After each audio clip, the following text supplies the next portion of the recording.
बात बात में अपनी नौकरी की धौंस दिखाने वाली, अपने सास को अनपढ़ गवार बताने वाली रूही ने जब सासू माँ की डिग्री, उनकी पोस्ट देखी तो देखकर होश उड़ गए। घर में जोरों शोरों से शादी की तैयारी चल रही थी। रूही अपने माँ बाप की इकलौती बेटी है। माता पिता ने उसे बेटे की तरह ही पढ़ाया लिखाया। पढ़ने लिखने के बाद रूही आज एक मल्टीनेशनल कंपनी में अच्छी पोजीशन पर काम कर रही है। वह आज के ज़माने की पढ़ी लिखी लड़की तो जरूर है, लेकिन उसे अपनी पढ़ाई लिखाई पर और अपनी नौकरी पर हद से ज़्यादा घमंड है। उसे ऐसा लगता है कि वह नौकरी क्या करती है तो सब उसके आगे पीछे घूमेंगे। रूही का ये व्यवहार शादी के बाद भी रहता है।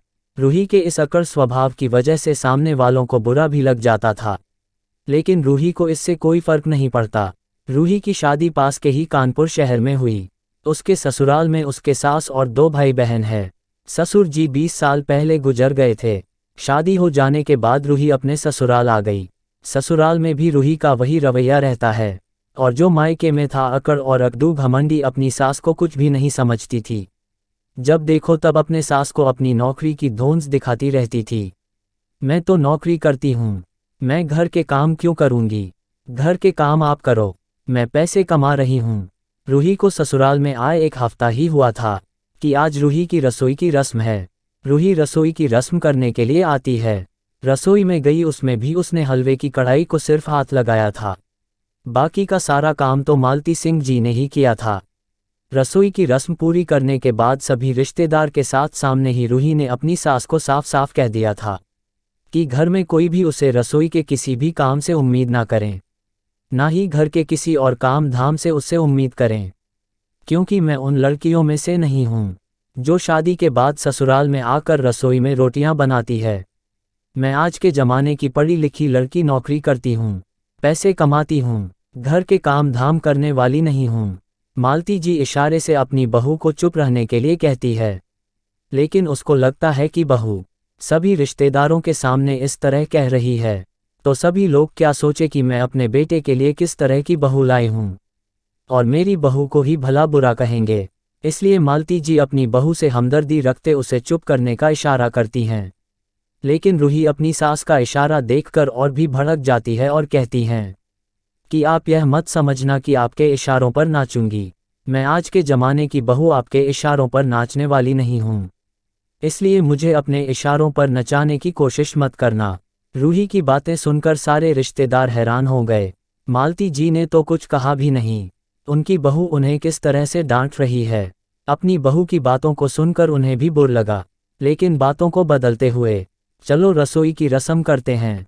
आज मेरी बहू ने मीठा हलवा बनाया है, सभी मीठा खाकर मेरी बहू को ढेर सारा आशीर्वाद दो। सभी मीठा खाकर बहू की तारीफ करते हैं। बहू खुश हो जाती है। बहुत सारी रस्में होती है, सभी भी रस्मों में बहू की ज़रूरत पड़ती है।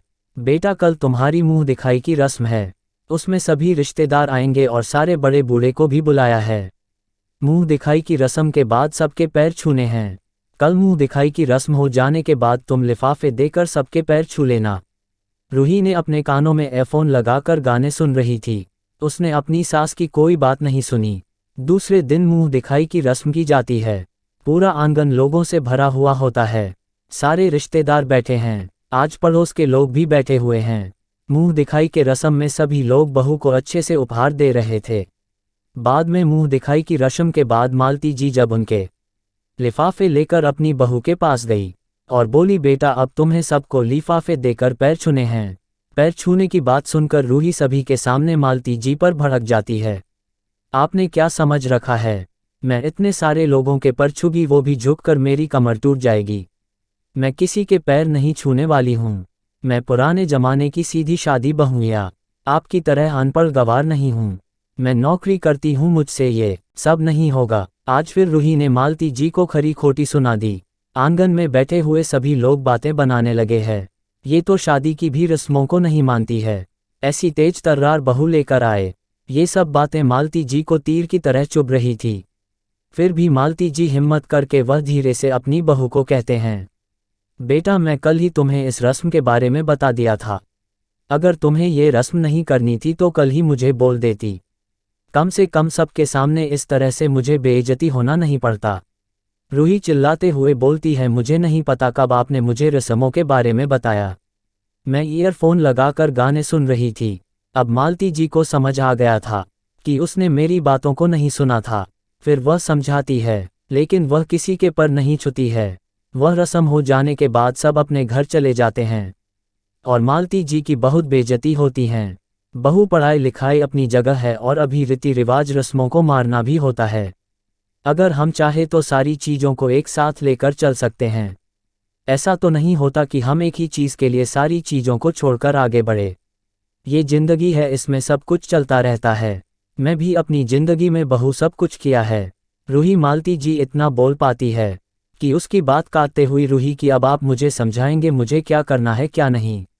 मेरे भी क्या दिन आ गए। अनपढ़ गवार भी मुझे लेक्चर देने लगी है। मालती जी को अपनी बहू का व्यवहार पसंद नहीं आता है।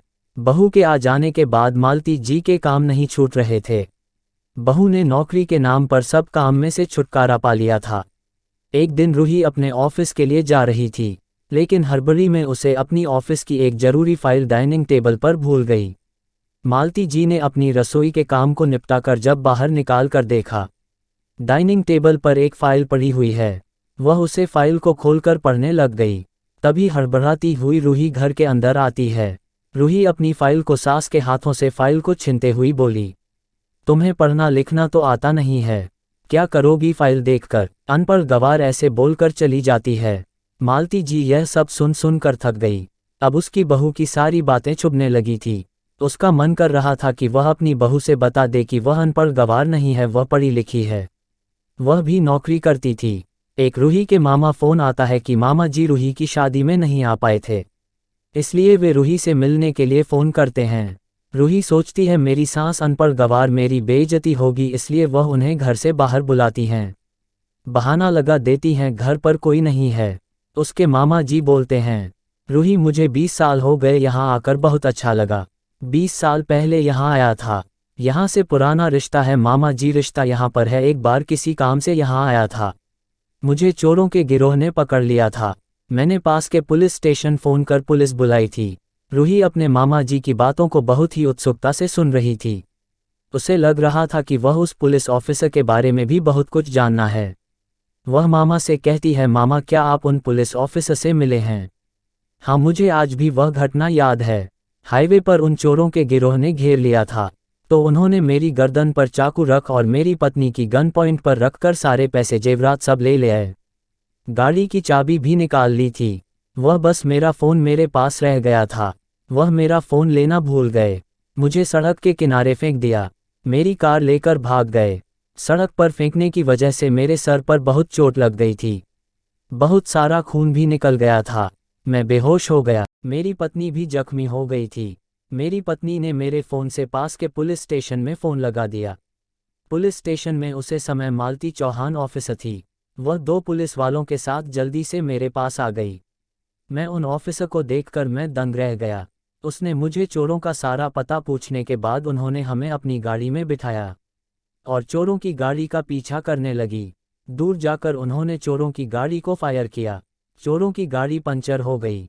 चोरों ने भागने की कोशिश की, लेकिन मालती जी ने बहुत ही बहादुरी के साथ उन चोरों को पकड़कर जेल में डाल दिया और मेरा सारा सामान वापस करा दिया। मुझे अस्पताल में भर्ती कराया था।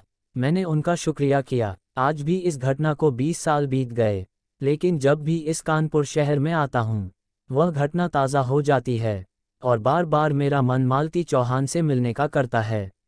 रूही उत्सुकता से पूछती है, मामा क्या आप बाद में उनसे मिले?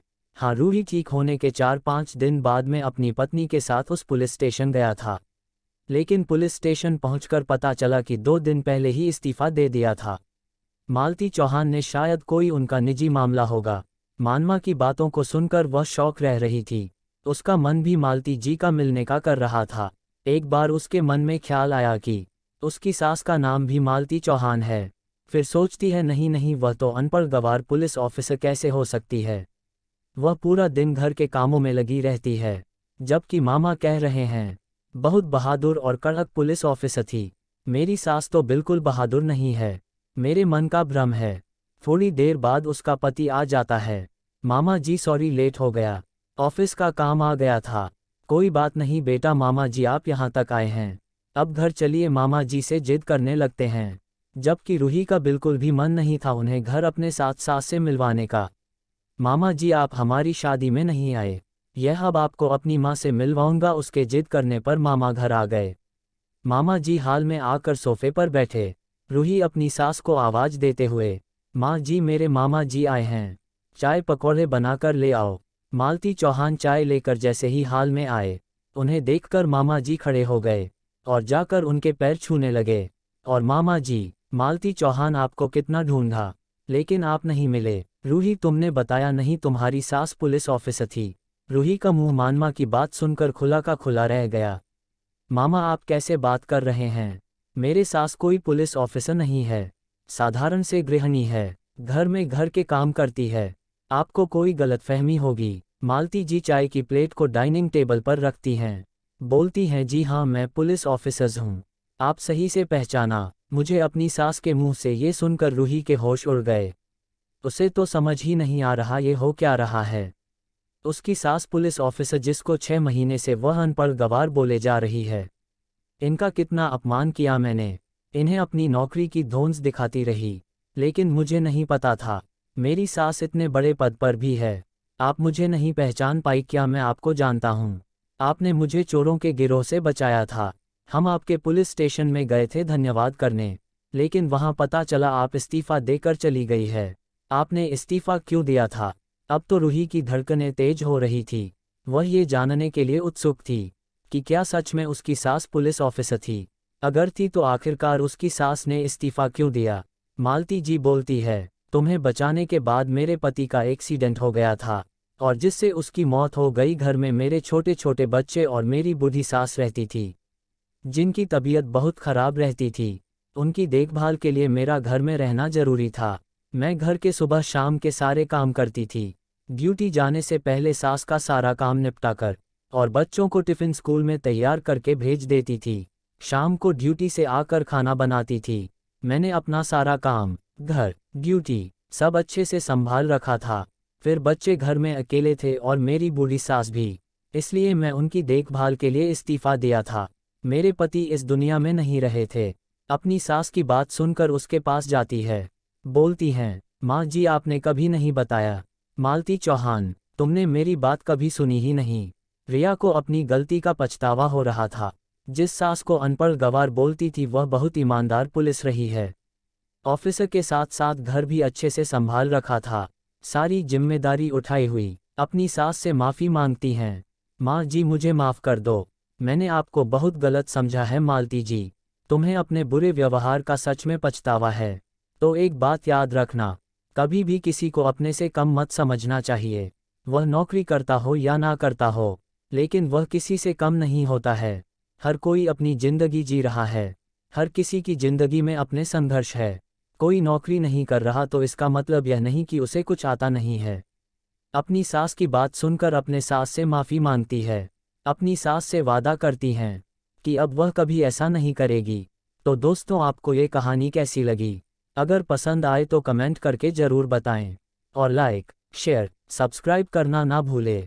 Thank you for watching this video.